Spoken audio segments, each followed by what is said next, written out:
ሰላም ውድ ተመልካቾቼ፣ ዛሬ የራስ ምታት ማስታገሻ ይዤላችሁ መጥቻለሁ።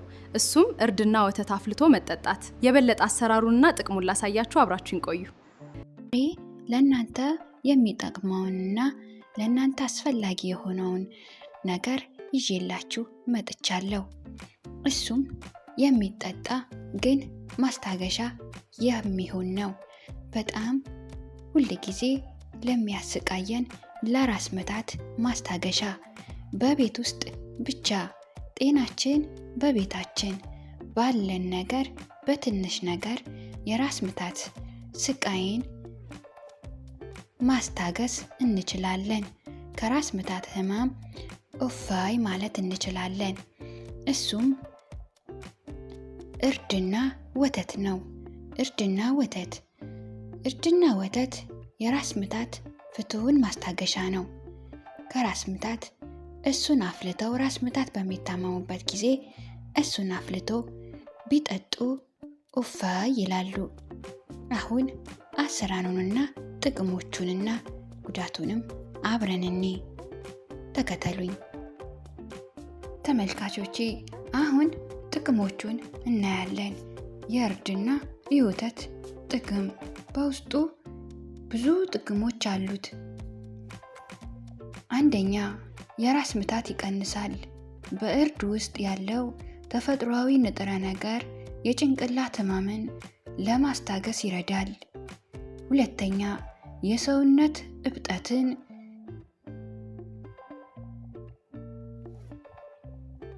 ያስወግዳል። የደም ስሮችን እንዳይወጠሩ በማድረግ የህመም ስሜት ያቀላል። ሶስተኛ፣ የነርቭ ስርዓት ያረጋጋል። የደከመውንና የተወጠረውን የነርቭ ስርዓት ዘና እንዲል ያደርጋል። ጥሩ እንቅልፍ ይሰጣል። ሞቅ ያለ ወተት የመኝታ ስሜት እንዲመጣና ዘና ብለው እንዲተኙ ይረዳል። አምስተኛ፣ የጭንቀት ስሜት ይቀንሳል። አእምሮን በማረጋጋት ከስራ በኋላ የሚመጣን ድካም ያስወግዳል። የደም ዝውውርን ያሻሽላል። ወደ ጭንቅላት የሚሄደው የደም ዝውውር አስተካክሎ ህመምን ይቀንሳል። ሰባተኛ፣ የበሽታ መከላከል አቅሙን ያሳድጋል። ሰውነት ከተለያዩ ተላላፊ በሽታዎች ይከላከላል። ስምንተኛ፣ የምግብ መፈጨትን ያፋጥናል። የሆድ እብጠትና አለመመቸትን ያስወግዳል። ጡንቻዎችን ዘና ያደርጋል። በአንገትና በትከሻ አካባቢ ያሉ የወጠሩ ጡንቻዎችን ያዝናናል። የሳይነስ ህመምን ያላቅቃል። በአፍንጫና በግንባር አካባቢ የሚፈጠር የታፈነ ህመምን ይከፍታል። ተፈጥሯዊ የህመም ማስታገሻ ነው። ያለምንም የጎንዮሽ ጉዳት ህመም በሳይንሳዊ መንገድ ያስታግሳል። የሰውነት ህዋሳት ይጠብቃል።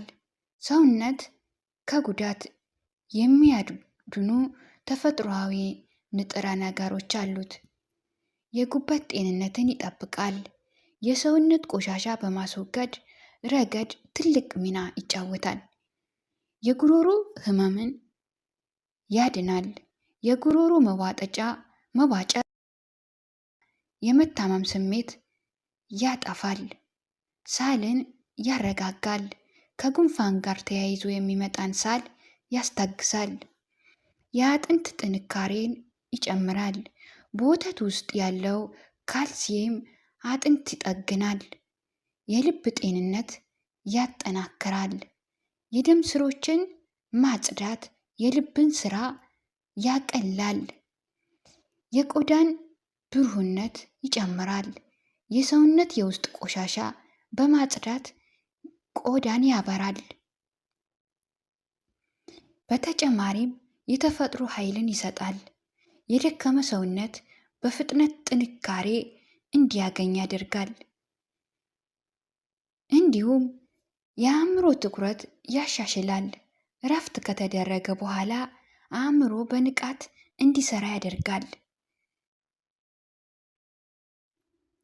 ተመልካቾቼ አሁን ደግሞ ጥቅሙን ተናግሬያለሁ፣ ዘርዝሬላችኋለሁ። ቀጥዬ መቼ መጠጣት እንዳለበትና እንዴት መሰራት እንዳለበት አሰራሩንና የተወሰኑ ጉዳቶቹም እነግራችኋለሁ።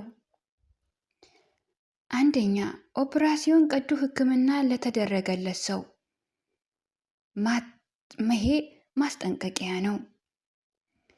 ቁስሉ በፍጥነት እንዲድን የተጎዱ ሴሎችንና ቲሹዎችን በጥሩ ሁኔታ ይጠግናሉ። የሰውነት እብጠት ህመምን ይቀንሳል። ኦፕራሲዮን ከተደረገ በኋላ የሚፈጠርን የሰውነት ማበጥንና የህመም ስሜትን በተፈጥሮ መንገድ ያረጋጋል። በሽታ የመከላከል አቅም ይጨምራል። ቀዶ ሕክምና በኋላ ሰውነት በተለያየ ኢንፌክሽን እንዳይጋለጥ ይከላከላል። ጠቃሚ ማሳሰቢያ፣ የሆድ የአንጀት ኦፕራሲዮን ከተደረገ ወይም በወተት ምርቶች ምክንያት የጋዝ የሆድ ድፋት ስሜት የሚፈጠር ከሆነ ከመጠጣታችሁ በፊት ሐኪም ማማከር ያስፈልጋል። መቼ መጀመር አለበት? ታካሚው መደበኛ ፈሳሽ እና ቀላል ምግብ መውሰድ እንዲችል ሐኪም ፈቃድ ከሰጠ በኋላ ብቻ ነው መጀመር ያለበት። ሁለተኛው፣ ለህፃናት እድሜያቸው ከ1 ዓመት በላይ ለሆኑ ህፃናት በጣም ጥሩና ጠቃሚ ነው። የአጥንት ጥንካሬ ይጨምራል። የጉንፋን የሳል ስሜት ያጠፋል። እንዲሁም እንቅልፍ በደንብ እንዲመጣባቸው እንዲወስዳቸው ያደርጋል። መጠን፣ ለህፃናት ሊዘጋጁ የእርድ መጠን እጅግ አነስተኛ የሻይ ማንኪያ ሩብ ያህል በማድረግ በለብ ባለ ወተት ማዘጋጀት ይመረጣል። ወተቱ ለብ ማለት ነው ያለበት፣ በጣም የፈላ መሆን የለበትም። እድሜያቸው ከ1 ዓመት በታች ለሆኑ ህፃናት በፍጹም መስጠት አይገባም። ከ1 ዓመት በታች ላሉ ህፃናት ላም ወተት ሆነ ማር መስጠት ለጤና አደገኛ ነው። አዘገጃጀት፣ እርዱ እንዳይበዛባቸው ትንሽ መጠን በቂ ነው። ከተቻለ ጣዕሙ እንዲጥማቸው ትንሽ ማር መጨመር ይቻላል። ከ1 ዓመት በላይ ለሆኑ ህፃናት ብቻ። ወተቱ በጣም ትኩስ ሳይሆን ለብ ያለ መሆን አለበት። ተመልካቾቼ አሁን ምነግራችሁ ይህ በጣም ትክክለኛና አስፈላጊ የሚሆን ለእናንተ መረጃ ነው። ኦፕራሲዮን ያደረጉ ሰዎች እርድ ሲወስዱ መጠንቀቅ አለባቸው የሚባልበት ዋናው ምክንያት የሚከተሉት ናቸው። ደም ለማቅጠን፣ ከፍተኛ ደም የመፍሰስ አደጋ ዋናው ምክንያት። እርድ ተፈጥሯዊ የደም ማቅጠኛ ባህሪ ያለው። አደጋው ኦፕራሲዮን ከተደረገ በኋላ ደም በፍጥነት ረክቶ ቁስሉ መዝጋት አለበት። እርድ ደም እንዳይረጋ ስለሚያደርግ የውስጥ ደም መፍሰስ ወይም ቁስሉ በፍጥነት አለመዳንን ሊያስከትል ይችላል። በተለይ ታካሚው የደም ማቅጠኛ መድኃኒቶች የሚወስድ ከሆነ ከእርድ ጋር ተደባልቆ አደጋውን ያበዛዋል። ሁለተኛ፣ የወተት እና የሆድ የጋዝ ችግር። ከኦፕራሲዮን በኋላ የአንጀት እንቅስቃሴ በጣም ይቀንሳል። በዚህ ጊዜ ወተት መጠጣት የሆድ ማፋፋት፣ የጋዝ መከማቸት፣ የሆድ ድፋት ወይም የሆድ ድርቀት ሊያመጣ ይችላል። ይህ ደግሞ በኦፕራሲዮን ስፌት ላይ ጫና ይፈጥራል። መቼ መጠጣት አለበት? መቼ ነው መጠጣት የሚችሉት የሚለውን እናያለን።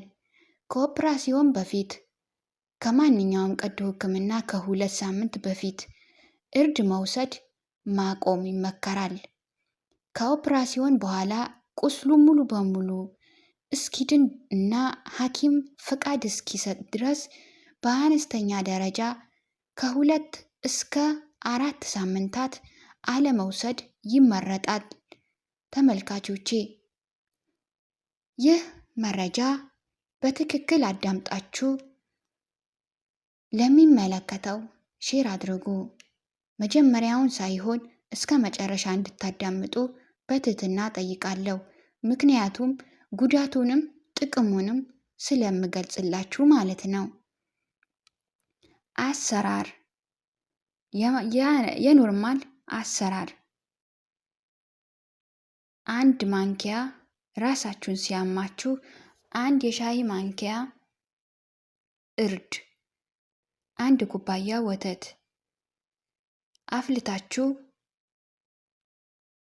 ጠጥታችሁ ለ5 ደቂቃ ወይም ለ15 ደቂቃ ብታርፉበት በጣም ለውጥ ታገኙላችሁ፣ ያስታግስላችኋል ማለት ነው።